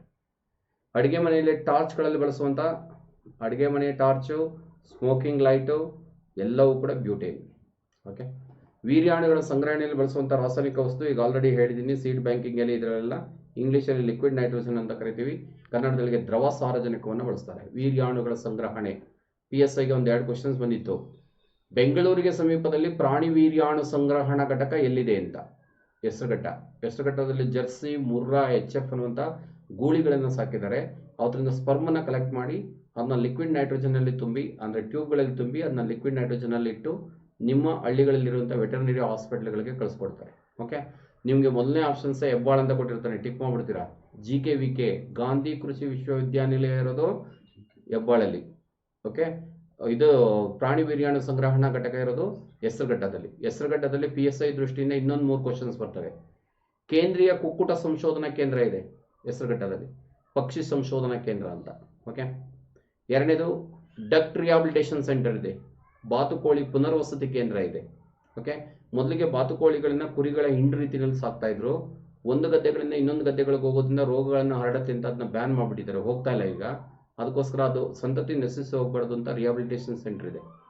ಭಾರತೀಯ ತೋಟಗಾರಿಕಾ ಸಂಶೋಧನಾ ಸಂಸ್ಥೆ ಎಲ್ಲಿದೆ ಅಂತ ಕೇಳ್ತಾರೆ, ಹೆಸರುಘಟ್ಟ. ಅದೊಂದು ಕ್ವಶನ್ಸ್ ಆಗುತ್ತೆ. ಹೆಸರುಘಟ್ಟ ಬಿಟ್ಟು ಇನ್ನೊಂದು ಸ್ವಲ್ಪ ಮುಂದೆ ಬಂದ್ರೆ ಇನ್ನೊಂದು ಕ್ವಶನ್ಸ್ ಆಗುತ್ತೆ. ಬೆಂಗಳೂರು ಒಂದು ಮೆಟ್ರೋಪಾಲಿಟನ್ ಸಿಟಿ. ರಡಾರ್ ಡಿಟೆಕ್ಟರ್ನ ಬೆಂಗಳೂರಿಗೆ ಅಳವಡಿಸಿದ್ದಾರೆ. ಯಾವ ಸಮಯದಲ್ಲಿ ಬೇಕಾದರೂ ಯಾವುದೇ ಇದು ಒತ್ತಡಕ್ಕೊಳಪಟ್ಟು ಯಾವುದೇ ಒಂದು ಇನ್ಸಿಡೆಂಟ್ ಆಗ್ಬೋದು, ಟೆರರಿಸ್ಟ್ ಆಕ್ಟಿವಿಟಿ ಆಗ್ಬೋದು, ಅದನ್ನೆಲ್ಲ ಕಂಟ್ರೋಲ್ ಮಾಡೋದಕ್ಕೋಸ್ಕರ ರಡಾರ್ ಡಿಟೆಕ್ಟರ್ನ ಇಟ್ಟಿದ್ದೀವಿ. ಎಲ್ಲಿಟ್ಟಿದ್ದೀವಿ, ಎಲ್ಲಿಂದ ಕಂಟ್ರೋಲ್ ಮಾಡ್ತೀವಿ, 2 ಕ್ವಶನ್ಸ್ ಕೇಳ್ತಾನೆ. ಎಲ್ಲಿಟ್ಟಿದ್ದೀವಿ ಅಂದರೆ ಸಿಡೇನಹಳ್ಳಿ 8 ಮೈನ್ ಅಂತ ಬರುತ್ತೆ ತುಮಕೂರು ರೋಡಲ್ಲಿ, ಅದ್ರ ಬೆಟ್ಟದ ಮೇಲೆ ಸುತ್ತಾ ಇರುತ್ತೆ ನೋಡ್ಬೋದು, ಅಲ್ಲಿಟ್ಟಿದ್ದೀವಿ. ಎಲ್ಲಿಂದ ಕಂಟ್ರೋಲ್ ಮಾಡ್ತೀವಿ ಇದನ್ನಂದರೆ ಬ್ಯಾಲಾಳ್, ದೊಡ್ಡ ಮರದ ಹತ್ರ ಇಸ್ರೋ ಲೇಔಟ್ ಇದೆ ಬ್ಯಾಲಾಳ್ ಅಂತ, ಅಲ್ಲಿಂದ ನಾವು ಅದನ್ನು ಕಂಟ್ರೋಲ್ ಮಾಡ್ತೀವಿ, ರೆಗ್ಯುಲೇಟ್ ಮಾಡ್ತೀವಿ. ವಿಮಾನದ ಗಾಲಿಯಲ್ಲಿ ತುಂಬುವಂಥ ರಾಸಾಯನಿಕ ವಸ್ತು ಈಗ ಆಲ್ರೆಡಿ ಗೊತ್ತಿದೆ, ನೈಟ್ರೋಜನ್, ಸಾರಜನಕ. ಕಾರಣ ಏನು ಅಂದರೆ ಒತ್ತಡವನ್ನು ಹೆಚ್ಚಿಗೆ ತಡ್ಕೊಳ್ಳುತ್ತೆ, ಅದಕ್ಕೋಸ್ಕರ. ಓಕೆ, ಪಟಾಕಿಗಳ ಬಣ್ಣಗಳನ್ನು ನೀಡಲು ಬಳಸುವ ರಾಸಾಯನಿಕ ವಸ್ತು ಟ್ರಾನ್ಸಿಯಂ ನೈಟ್ರೇಟ್. ಟ್ರಾನ್ಸಿಯಂ ನೈಟ್ರೇಟ್ ಕೆಂಪು ಬಣ್ಣವನ್ನು ಕೊಡುತ್ತೆ. ನೆಕ್ಸ್ಟ್ ಬೆರಿಲಿಯಂ ನೈಟ್ರೇಟ್ ಹಸಿರು ಬಣ್ಣವನ್ನು ಕೊಡುತ್ತೆ. ಸ್ಟ್ರಾನ್ಸಿಯಂ ನೈಟ್ರೇಟ್ ಕೆಂಪು ಬಣ್ಣವನ್ನು ಪಟಾಕಿಗಳಲ್ಲಿ ಕೊಡುತ್ತೆ. ಬೇರಿಯಂ ನೈಟ್ರೇಟ್ ಹಸಿರು ಬಣ್ಣವನ್ನು ಕೊಡುತ್ತೆ. Okay, in colouring of crackers to use strontium nitrate for red colour and barium nitrate for green colour. ಕಬ್ಬಿಣದ ಮೇಲೆ ತುಕ್ಕನ್ನು ತಡೆಯಲು ಬಳಸುವಂತಹ ಆಮ್ಲ ಯಾವುದು ಅಂತ ಕೇಳ್ತಾರೆ. ಆಕ್ಸಾಲಿಕ್ ಆಮ್ಲವನ್ನು ಬಳಸ್ತೀವಿ. ತುಕ್ಕನ್ನು ತಡೆಯೋದಕ್ಕೆ ಒಂದಷ್ಟು ವಿಧಾನಗಳನ್ನು, ಒಂದು ಪೇಂಟ್ ಮಾಡೋದು, ಎರಡನೇದು ಅಲಾಯ್ಡ್ ಮಾಡೋದು, ಯಾವುದಾದ್ರು ವಸ್ತುವನ್ನು ಅಲಾಯ್ಡ್ ಮಾಡೋದು, ತುಂಬ ಕಡಿಮೆ ತುಕ್ಕಿಡದೇ ಇರುವಂಥದ್ದನ್ನ ಪ್ಲೇಟಿಂಗ್ ಅಂತಲೂ ಕರಿತೀವಿ, ಪ್ಲೇಟಿಂಗನ್ನು ಮಾಡೋದು. ಗ್ಯಾಲ್ವನೈಜೇಷನ್, ಜಿಂಕ್ನ ಲೇಪನವನ್ನು ಮಾಡೋದು, ಮತ್ತು ಇದನ್ನು ಆಕ್ಸಾಲಿಕ್ ಆ್ಯಸಿಡನ್ನು ಹಚ್ಚೋದು. ಇಷ್ಟರಿಂದ ನಾವು ತುಕ್ಕನ್ನು ತಡಿಬೋದು. ಇಲ್ಲದ್ರೆ ಅದರ ಡ್ಯೂರಬಿಲಿಟಿ ಇದೆಯಲ್ಲ, ಆಯುಸ್ ಇದೆಯಲ್ಲ, ಅದು ಕಡಿಮೆ ಆಗಿಬಿಡುತ್ತೆ. ಕಾಗದದ ಮೇಲೆ ಲೇಪನ ಮಾಡೋದು ಯಾವುದರಿಂದ ಅಂತ ಕೇಳ್ತೇನೆ. ಕ್ಯಾಲ್ಸಿಯಂ ಕಾರ್ಬೋನೇಟಿಂದ ಲೇಪನ ಮಾಡಿರ್ತಾರೆ. ಲೇಪನ ಮಾಡಲಿಲ್ಲ ಅಂತಂದರೆ ಅದು ಹಳದಿ ಬಣ್ಣಕ್ಕೆ ಟರ್ನ್ ಆಗಿಬಿಡುತ್ತೆ, ಅದಕ್ಕೋಸ್ಕರ ಲೇಪನವನ್ನು ಮಾಡಿರ್ತಾರೆ. ಓಕೆ, ಇದು ಬಯಾಲಜಿಗೆ ಸಂಬಂಧಪಟ್ಟದ್ದು. ಇದನ್ನು ಇಲ್ಲಿ ಬೇಡ ಇಲ್ಲಿ ಡಿಸ್ಕಸ್ ಮಾಡೋದು, ಇದನ್ನು ಬಯೋಟೆಕ್ನಾಲಜಿನಲ್ಲಿ ಮುಂದಿನ ದಿನಗಳಲ್ಲಿ ಹೇಳ್ತೀವಿ. ಬೆಲ್ಲದ ತಯಾರಿಕೆಯಲ್ಲಿ ಗಾಢವಾದ ತಿಳಿಗೊಳಿಸುವಂಥ ವಸ್ತು ಯಾವುದು ಅಂತ ಕೇಳ್ತಾರೆ. ಹೈಡ್ರೋಸಾಲ್, ತಿಳಿ ಬಣ್ಣಕ್ಕೆ ತರೋದು ಹೈಡ್ರೋಸಾಲ್. ಹೈಡ್ರೋಸಾಲ್ ಅನ್ನೋದು ಬೆಲ್ಲ ತಯಾರಿಕೆಯಲ್ಲಿ ಗಾಢವಾದ ತಿಳಿಗೊಳಿಸುವಿಕೆಯನ್ನು ಮಾಡೋದಕ್ಕೆ ಬಳಸುವಂಥ ಒಂದು ಕೆಮಿಕಲ್. ಚಿವಿಂಗಮ್ ಅಂತ ಜಗಿಯೋದಕ್ಕೆ ಬಳಸ್ತಿರಲ್ಲ, ಅದು ಯಾವುದರಿಂದ ಹಾಲನ್ನು ತೆಗಿತಾರೆ ಅಂತ ಕೇಳ್ತಾರೆ. ಸಪೋಟ ಗಿಡದ ಹಾಲನ್ನು ತೆಗಿತಾರೆ. ಓಕೆ, ಚಿಕ್ಕು ಅಂತ ಹೇಳ್ತಾರೆ ಹಣ್ಣನ್ನು, ಸಪೋಟ ಅಂತ ಹೇಳ್ತೀವಿ. ಈ ಹಣ್ಣ ಹಾಲನ್ನು ಲ್ಯಾಟೆಕ್ಸನ್ನು ತೆಗೆದುಬಿಟ್ಟು ಚೀವಿಂಗ್ ಗಮ್ಮನ್ನು ಮಾಡ್ತಾರೆ. ಬೋನ್ ಆ್ಯಶ್ ಕೂಡ ಅದಕ್ಕೆ ಬಳಸಿರ್ತಾರೆ. ಓಕೆ, ಎಣ್ಣೆಗಳ ಹೈಡ್ರೋಜನೀಕರಣ, ಹೈಡ್ರೋಜನ್ ಅನಿಲವನ್ನು ಸೇರಿಸೋದು. ಎಣ್ಣೆ ಹಾಗೆ ತೆರೆದಿಟ್ಬಿಟ್ರೆ ಸ್ವಲ್ಪ ದಿನದಲ್ಲೇ ಕೆಟ್ಟೋಗ್ಬಿಡುತ್ತೆ. ಮೊನ್ನೆ FDA ಕ್ವಶನ್ಸ್ ಕೊಟ್ಟಿದ್ದ. ಇದಕ್ಕೆ ರ್ಯಾನ್ಸಿಡಿಟಿ ಅಂತ ಕರೀತಾರೆ ಇಂಗ್ಲೀಷಲ್ಲಿ, ಕನ್ನಡದೊಳಗೆ ಕಮಟುವಿಕೆ ಅಂತ ಕರಿತೀವಿ. ಇದನ್ನ ತಪ್ಪಿಸೋದಕ್ಕೆ ಏನು ಮಾಡ್ತಾರೆ ಅಂದರೆ ಹೈಡ್ರೋಜನ್ ಅನಿಲವನ್ನು ಸೇರಿಸಿ ಗಟ್ಟಿ ಮಾಡಿಬಿಡ್ತಾರೆ. ಉದಾಹರಣೆಗೆ ವನಸ್ಪತಿ ಡಾಲ್ಡ ಎಷ್ಟು ದಿನ ಆದರೂ ಕೆಡೋದಿಲ್ಲ, ಆ ರೀತಿ ಮಾಡೋದು. ಅಥವಾ ನಿಕ್ಕಲ್ ಅಥವಾ ಪೆಲಿಡಿಯಂ ಎರಡನ್ನು ನೋಡೋದು. ಎಣ್ಣೆಯ ನಿರ್ಜಲೀಕರಣದಲ್ಲಿ ಬಳಸುವ 2 ಲೋಹಗಳು ಯಾವುವು ಅಂತಲೇ ಕೇಳ್ತಾನೆ. ಆದಷ್ಟು ಇದನ್ನೇ ಕೊಟ್ಟಿದ್ದಾನೆ ಎಲ್ಲ ಎಕ್ಸಾಮಲ್ಲೂ. ನಿಕ್ಕಲ್, ಪೆಲೆಡಿಯಂ ಅನ್ನುವಂಥ ಇನ್ನೊಂದು ಲೋಹವನ್ನು ಬಳಸ್ಬೋದು. ಮೊನ್ನೆ PCಗೆ ಇದು ಕ್ವಶನ್ಸ್ ಆಗಿತ್ತು. ಗಂಟೆಯ ನಾದವನ್ನು ಹೆಚ್ಚಿಗೆ ಮಾಡೋದಕ್ಕೆ ಯಾವ ರಾಸಾಯನಿಕ ವಸ್ತುವನ್ನು ಬಳಸ್ತಾರೆ ಅಂತ. ರಂಜಕ, ಫಾಸ್ಫರಸ್ನ ಬಳಸಿದಷ್ಟು ಸನಾಲಿಟಿ ಆಫ್ ದಿ ಗಂಟೆಯ ನಾದ ಹೆಚ್ಚಿಗೆ ಆಗುತ್ತೆ. ಓಕೆ, ಅಲ್ಯೂಮಿನಿಯಂ ಉದ್ಧರಣದಲ್ಲಿ ಅಲ್ಯೂಮಿನಿಯಂ ಮತ್ತು ಕ್ರಯೋಲೈಟ್ ಅನ್ನುವಂಥ 2 ವಸ್ತುಗಳಿರ್ತವೆ. ಇನ್ನೇನು ಅಷ್ಟೊಂದು ಇಂಪಾರ್ಟೆಂಟ್ ಅಲ್ಲ, ಗೊತ್ತಿರಲಿ ಅಷ್ಟೇ. ಓಕೆ, ಇದು ವೆರಿ ಇಂಪಾರ್ಟೆಂಟ್, ಫಿಸಿಕ್ಸಲ್ಲಿ ಕೂಡ ಬರುತ್ತೆ. ವಿದ್ಯುತ್ ಕಾಂತಗಳ ತಯಾರಿಕೆಯಲ್ಲಿ ಯಾವ ಕಬ್ಬಿಣವನ್ನು ಬಳಸ್ತಾರೆ ಅಂತ. ಮೆದು ಕಬ್ಬಿಣವನ್ನು ಬಳಸ್ತಾರೆ. ಇದನ್ನು ಆರ್ಟಿಫಿಷಿಯಲ್ ಮ್ಯಾಗ್ನೆಟ್ ಆಗಿ ಕನ್ವರ್ಟ್ ಮಾಡೋದು ಈಸಿ ಆಗುತ್ತೆ, ಅದಕ್ಕೋಸ್ಕರ ಮೆದು ಕಬ್ಬಿಣವನ್ನು ಬಳಸ್ತೀವಿ. Okay okay decolourisations of jaggery to use hydrogen in chewing gum, use chikku latex. Next, in hydrogenation of oil, add hydrogen or purified by the nickel or palladium. In sonality of the bell, use phosphorus. In electric bell, use soft metals. ಉಗ್ರಾಣಗಳಲ್ಲಿ ದೊಡ್ಡ ಉಗ್ರಾಣಗಳಿರ್ತಾವಲ್ಲ, ಉಗ್ರಾಣಗಳಿಂದಲೇ ನಮಗೆ ಇದು ಆಹಾರ ಬರೋದು. ಈಗ ಪಡಿತರ ಚೀಟಿಗೆ ಕೊಡುವಂಥವೆಲ್ಲವೂ ಕೂಡ ಉಗ್ರಾಣದಲ್ಲಿ ಇಟ್ಟಿರ್ತಾರೆ, ಉಗ್ರಾಣದಿಂದ ನಮಗೆ ಬರ್ತದೆ. ಉಗ್ರಾಣದಲ್ಲಿ ಹೆಚ್ಚಿಗೆ ಯಾವುದಾದ್ರು ಒಂದು ಇದಕ್ಕೆ ಹುಳು ಬಿದ್ದುಬಿಡ್ತು ಅಂದರೆ ಎಲ್ಲವೂ ಕೆಟ್ಟೋಗ್ಬಿಡ್ತವೆ. ಅಲ್ಲಿ ಬಳಸುವಂಥ ರಾಸಾಯನಿಕ ವಸ್ತು ಯಾವುದು ಉಗ್ರಾಣಗಳಲ್ಲಿ ಅಂತ ಕೇಳ್ತಾರೆ. ಶಾರ್ಟ್ ಫಾರ್ಮಲ್ಲಿ ಕೂಡ ಗೊತ್ತಿರಲಿ, EDB ಈಥೈಲ್ ಡೈಬ್ರೋಮೈಡ್ ಅಂತ. ಈಥೈಲ್ ಡೈಬ್ರೋಮೈಡನ್ನು ಬಳಸ್ತಾರೆ ಉಗ್ರಾಣಗಳಲ್ಲಿ, ಸ್ಟೋರೇಜ್ ರೂಪಗಳಲ್ಲಿ. ಉಗ್ರಾಣಗಳಲ್ಲಿ EDBಯನ್ನು ಬಳಸ್ತೀವಿ, ಈಥೈಲ್ ಡೈಬ್ರೋಮೈಡ್. ದ್ವಿದಳ ಧಾನ್ಯಗಳ ರಕ್ಷಣೆಗೆ ಬಳಸುವಂಥ ಇದು ಯಾವುದು ಅಂತ ಕೇಳ್ತಾನೆ. ದ್ವಿದಳ ಧಾನ್ಯಗಳನ್ನು ರಕ್ಷಣೆ ಮಾಡಬೇಕಾದ್ರೆ ಅಲ್ಯೂಮಿನಿಯಂ ಸಲ್ಫೇಟನ್ನು ಬಳಸ್ತೀವಿ. Aluminium sulphate. Okay, aluminium sulphate. ಅರಿಶಿಣದ ಪುಡಿಯಲ್ಲಿರುವಂಥ ಮೆಟಾಲಿನ್ ಎಲ್ಲೋ ಅನ್ನ ಪತ್ತೆ ಹಚ್ಚೋದಕ್ಕೆ, ಅರಿಶಿಣದ ಪುಡಿ ಕೆಟ್ಟೋಗೋದಕ್ಕೆ ಮೆಟಾಲಿನ್ ಎಲ್ಲೋ ಅನ್ನುವಂಥ ಒಂದು ರಾಸಾಯನಿಕ ವಸ್ತುವನ್ನು ಹಾಕ್ತೀವಿ. ಅದನ್ನು ಪತ್ತೆ ಹಚ್ಚೋದಕ್ಕೆ ಏನನ್ನು ಬಳಸ್ತಾರೆ ಅಂತ ಕೇಳ್ತಾರೆ. ಹೈಡ್ರೋಕ್ಲೋರಿಕ್ ಆ್ಯಸಿಡನ್ನು ಬಳಸ್ತೀವಿ. ನಿಮ್ಗೆ ಗೊತ್ತಿರಬೇಕು, ಹೈಡ್ರೋಕ್ಲೋರಿಕ್ ಆ್ಯಸಿಡ್ನಂತ ಏನೇನು ಬಳಸ್ತೀವಿ ಅಂತಂದರೆ ಬೆಣ್ಣೆಯಲ್ಲಿರುವ ಕಲಬೆರಕೆಯನ್ನು ಪತ್ತೆ ಹಚ್ಚೋಕ್ಕೆ ಬಳಸ್ತೀವಿ. ಅರಿಶಿಣದ ಪೌಡರಲ್ಲಿರುವಂಥ ಮೆಟಾಲಿನ್ ಎಲ್ಲವನ್ನು ಪತ್ತೆ ಹಚ್ಚೋಕ್ಕೆ ಬಳಸ್ತೀವಿ. ಇದು ಜಠರದಲ್ಲಿ ಉತ್ಪತ್ತಿ ಆಗುತ್ತೆ, ಇಷ್ಟು ಗೊತ್ತಿರಬೇಕು. ಓಕೆ ಓಕೆ ಸ್ನೇಹಿತರೆ, ಒಂದು ಏರಿಯಾ ಕವರ್ ಆಗಲಿ ಅಂತ ಒಂದು ಸ್ವಲ್ಪ ಜಾಸ್ತಿ ಆಯಿತು ಅಂತ ಅನಿಸುತ್ತೆ. ರಿಪೀಟೆಡಾಗಿ ಕೇಳಿ ಇದನ್ನು ಮನವರಿಕೆಯನ್ನು ಮಾಡ್ಕೊಳ್ಳಿ. ಓಕೆ, ನೀವು ಈ ಥರದ ಕ್ಲಾಸ್ಗಳನ್ನು ಮುಂದುವರಿಸೋದಕ್ಕೆ ಈಗ ಅಪ್ಲೈಡ್ ಕೆಮಿಸ್ಟ್ರಿಯನ್ನು ಕಂಟಿನ್ಯೂ ಮಾಡ್ತಾ ಇದ್ದೀವಿ. ಇದಾದ ನಂತರ ಫಿಸಿಕ್ಸ್ 1ನೇ ಚಾಪ್ಟರ್ಗೆ ಬರ್ತೀವಿ. ಅಲ್ಲಿವರೆಗೆ ನೀವು ಇದೇ ಥರ ಕಂಟಿನ್ಯೂಸ್ ಆಗಿ ಕ್ಲಾಸಸ್ಸನ್ನು ತೆಗೆದುಕೊಳ್ಳೋದಕ್ಕೆ ಉಪಯೋಗ ಆಗ್ತಿದೆ ಅಂತ ಅಂದ್ಕೊಂಡಿರ್ತೀನಿ. ಉಪಯೋಗ ಆಗಿದೆ ಅಂತ ನೀವು ಅಂದ್ಕೊಳ್ಳೋದಾದರೆ ನಮ್ಮದು ಯೂಟ್ಯೂಬನ್ನು ಸಬ್ಸ್ಕ್ರೈಬ್ ಮಾಡಿ, ಡಾಕ್ಟರ್ VRS ಗ್ರೂಪ್ ಅನ್ನೋದನ್ನ. ನಿಮಗೆ ಮಿನಿಮಮ್ 10 ಮೆಂಬರ್ಸ್ ಫ್ರೆಂಡ್ಸ್ ಇದ್ದೇ ಇರ್ತಾರೆ.